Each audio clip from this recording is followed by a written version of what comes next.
புரியுதா? திருப்பியும் சொன்னேன் ஒருவேளை புரியாதோ அப்படின்ட்டு. கொஞ்ச நேரம் தான், இன்னும் 4 நாள் தான் பொறுத்தனா ஏதோ ஒண்ணு பொறுத்துக்கோ. ஒரு கொஞ்சம் மனசு அழுப்பாயிதான் செய்யும், காசுனா அழுப்பாயிதான் செய்யும். இப்படிலாம் சொல்ற மனசு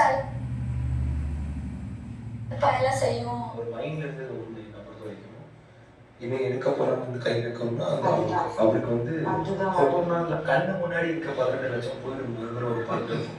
இல்ல உண்மையாலுமே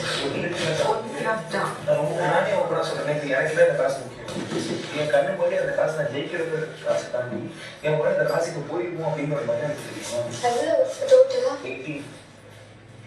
அது கேட்போம்ல, ஒருவேளை நம்ம தப்பா இருக்கணும். ஏதோ 24 வயசு தானே ஆகுது. சரி நம்ம போய் கானா, நான் உங்ககிட்ட வந்து கேட்டிருக்கேன், சப்ரிட்ட கேட்டிருக்கேன். கானா வினோத்தோட அடிக்கடி கூப்பிட்டு ப்ராபபிலிட்டிலாம் சொல்லி இன்னும் இந்த வீக் நான் எவிக்ட் ஆக மாட்டேன், பட் நெக்ஸ்ட் வீக்ல ஆக வாய்ப்பு இருக்கு.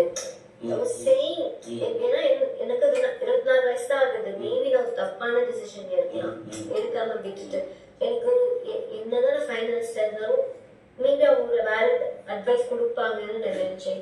அதுக்கப்புறம் தான் இந்த நாள்கிட்ட பேசினேன். பட் நானே தராஸ் மாதிரி இது இது இது இது இதுதான் ஹையா இருந்துச்சு, சரி எடுத்துடலாம் அப்படின்ட்டு. அதுக்கப்புறம் நான் உள்ள போயிட்டு பிரவீன் கிட்ட கேட்டேன், அப்புறம் சபரி கிட்ட. எனக்கு என்னன்னா எடுத்துட்டு இப்ப நம்ம வீட்டு விட்டு போயிடுவோமே அப்படின்றதுதான். நான் எடுத்திருந்திருப்பேன் விக்ரம். ஆமா, நீ அந்த நிமிஷத்துல எடுத்திருந்திருப்ப. நான் வந்து என்ன தெரியுமா பண்ணேன், எடுத்தா இந்த வீட்டு, அதனாலதான் கேவ் யூ ஹக். எனக்கு போக விருப்பம் இல்லை. ஆனா எடுத்திருந்து பண்ணாலும் தெரியல, கை வச்சுட்டு நான் எடுத்துட்டேன் பாரு மார்க்கியும். அதான் I thought you will oscillate and கொஞ்ச நேரத்துல எடுப்ப. யாருமே இல்லையம்மா, வேற யாருமே மைண்ட் இல்ல. அவரு வந்த கேரக்டர்ல ஊட்டினாரு, என்னன்னு தெரியல, டக்குனு எடுத்து காணாம வந்துட்டாரு. கேரக்டர் ஊட்டிட்டு இருந்து கேரக்டர் ஊட்டிட்டு இருந்து என் பக்கத்துல சண்டை